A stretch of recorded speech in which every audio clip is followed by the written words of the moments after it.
नमस्कार, मैं हूं दीपक मिश्रा और मेरे इस YouTube चैनल में आपका स्वागत है, जहां मैं नियमित तौर पर हिंदी सीखने से संबंधित वीडियो अपलोड करता हूं।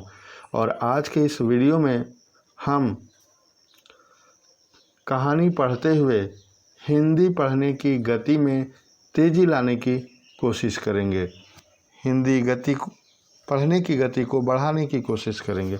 तो आइए शुरू करते हैं कहानी। फूंक फूंक कर पग धरो, फूंक फूंक कर पग धरो। और इसका संदेश है इस कहानी का, सेवा धर्म बड़ा कठिन धर्म है। कहानी कुछ इस प्रकार है।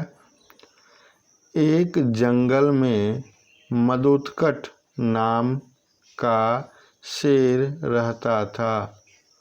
उसके नौकर चाकरों में कौवा, गीदड़, बाघ, चीता आदि अनेक पशु थे। एक दिन वन में घूमते घूमते एक ऊंट वहां आ गया। शेर ने ऊंट को देखकर अपने नौकरों से पूछा, यह कौन सा पशु है, जंगली है या ग्राम्य? कौवे ने शेर के प्रश्न का उत्तर देते हुए कहा, स्वामी, यह पशु ग्राम्य है और आपका भोज्य है। आप इसे खाकर भूख मिटा सकते हैं। शेर ने कहा, नहीं, यह हमारा अतिथि है। घर आए को मारना उचित नहीं। शत्रु भी अगर घर आए तो उसे नहीं मारना चाहिए। फिर यह तो हम पर विश्वास करके हमारे घर आया है। इसे मारना पाप है। इसे अभय दान देकर मेरे पास लाओ।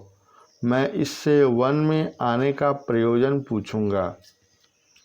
शेर की आज्ञा सुनकर अन्य पशु ऊंट को, जिसका नाम कृतनक था, शेर के दरबार में लाए।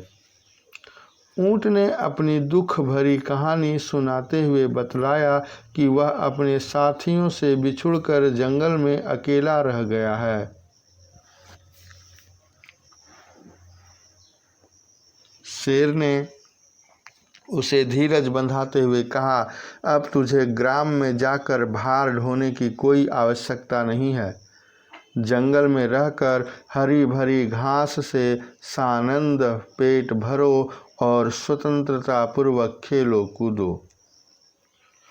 शेर का आश्वासन मिलने पर ऊंट जंगल में आनंद से रहने लगा।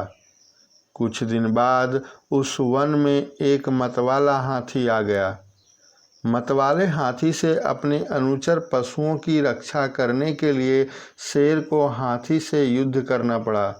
युद्ध में जीत तो शेर की ही हुई, किंतु हाथी ने भी जब एक बार शेर को सूंड में लपेट कर घुमाया तो उसका अस्थि पंजर हिल गया।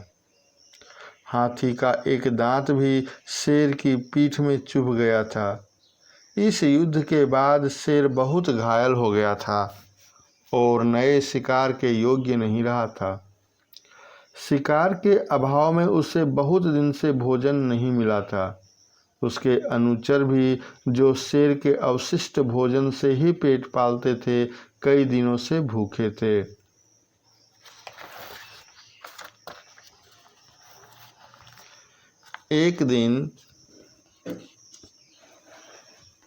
एक दिन सबको बुलाकर शेर ने कहा, मित्रों, मैं बहुत घायल हो गया हूँ। फिर भी यदि कोई शिकार तुम मेरे पास तक ले जाओ तो मैं उसको मारकर तुम्हारे पेट भरने योग्य मांस अवश्य तुम्हें दे दूंगा। शेर की बात सुनकर चारों अनुचर ऐसे शिकार की खोज में लग गए, किंतु कोई फल न मिला। तब कौवे और गीदड़ में मंत्रणा हुई। गीदड़ बोला, काकराज, अब इधर उधर भटकने का क्या लाभ? क्यों न उस ऊंट कथनक को मारकर ही भूख मिटाए। कौवा बोला, तुम्हारी बात तो ठीक है, किंतु स्वामी ने उसे अभय वचन दिया हुआ है। गीदड़, मैं ऐसा उपाय करूँगा जिससे स्वामी उसे मारने को तैयार हो जाएं। आप यहीं रहें, मैं स्वयं जाकर स्वामी से निवेदन करता हूँ। गीदड़ ने तब शेर के पास जाकर कहा, स्वामी, हमने सारा जंगल छान मारा है, किंतु कोई भी पशु हाथ नहीं आया। अब तो हम सभी इतने भूखे प्यासे हो गए हैं कि एक कदम आगे नहीं चला जाता। आपकी भी दशा ऐसी ही है। आज्ञा दें तो कृतनक को ही मारकर उससे भूख शांत की जाए। गीदड़ की बात सुनकर शेर ने क्रोध से कहा, पापी, आगे कभी यह बात मुख से निकाली तो उसी क्षण तेरे प्राण ले लूँगा। जानता नहीं कि उससे मैंने अभय वचन दिया है। गीदड़, स्वामी, मैं आपको वचन भंग के लिए नहीं कह रहा। आप उसका स्वयं वध न कीजिए, किंतु यदि वही स्वयं आपकी सेवा में प्राणों की भेंट लेकर आए तब तो उसके वध में कोई दोष नहीं है। यदि वह ऐसा नहीं करेगा तो हम में से सभी आपकी सेवा में अपने शरीर की भेंट लेकर आपकी भूख शांत करने के लिए आएंगे। जो प्राण स्वामी के काम न आए उनका क्या उपयोग। स्वामी के नष्ट होने पर अनुचर स्वयं नष्ट हो जाते हैं। स्वामी की रक्षा करना उनका धर्म है। मद्रोत्कट, यदि तुम्हारा यही विश्वास है तो मुझे इसमें कोई आपत्ति नहीं। शेर से आश्वासन पाकर गीदड़ अपने अन्य अनुचर साथियों के पास आया और उन्हें लेकर फिर शेर के सामने उपस्थित हो गया। वे सब अपने शरीर के दान से स्वामी की भूख शांत करने आए थे। गीदड़ उन्हें यह वचन देकर लाया था कि शेर सब पशुओं को छोड़कर ऊंट को ही मारेगा।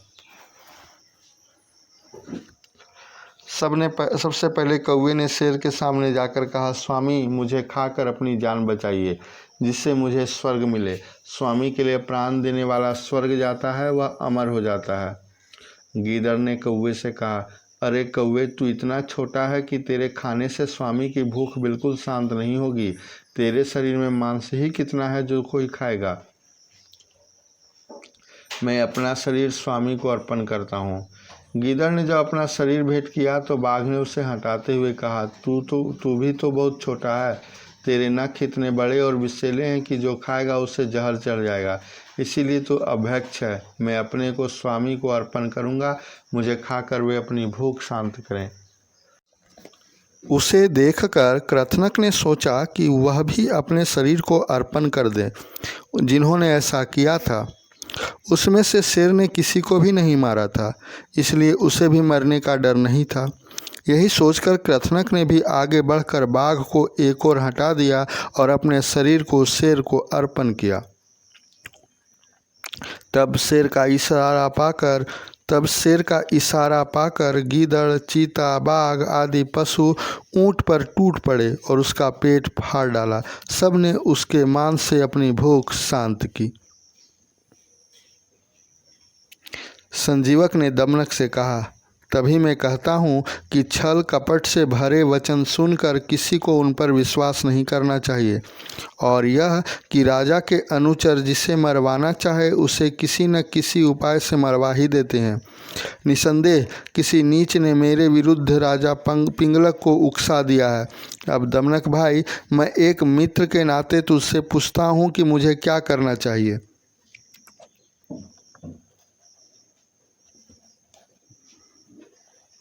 दमनक, मैं तो समझता हूँ कि ऐसे स्वामी की सेवा का कोई लाभ नहीं। अच्छा है कि तुम यहाँ से जाकर किसी दूसरे देश में घर बनाओ। ऐसी उल्टी राह पर चलने वाले स्वामी का परित्याग करना ही अच्छा है।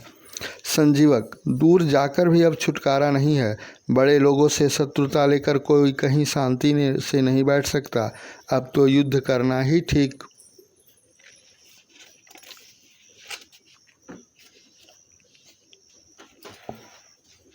ठीक जचता है। युद्ध में एक बार ही मौत मिलती है, किंतु शत्रु से डर कर भागने वाले तो प्रतिक्षण चिंतित रहता है।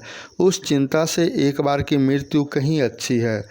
दमनक ने जब संजीवक को युद्ध के लिए तैयार देखा तो वह सोचने लगा, कहीं ऐसा ना हो यह अपने पैने सींगों से स्वामी पिंगलक का पेट फाड़ दे। ऐसा हो गया तो महान अनर्थ हो जाएगा। इसलिए वह फिर संजीवक को देश छोड़कर जाने की प्रेरणा करता हुआ बोला, मित्र, तुम्हारा कहना भी सच है, किंतु स्वामी और नौकर के युद्ध से क्या लाभ। विपक्षी बलवान हो तो क्रोध को पी जाना ही बुद्धिमत्ता है। बलवान से लड़ना अच्छा नहीं, अन्यथा उसकी वही गति होती है जो टिटिहरे से लड़कर समुद्र की हुई थी। संजीवक ने पूछा, कैसे? दमनक ने तब टिटिहरे की यह कथा सुनाई। तो यह थी कहानी जिसे हमने पढ़ा। उम्मीद करता हूँ यह वीडियो पसंद आया होगा। वीडियो देखने के लिए बहुत बहुत धन्यवाद।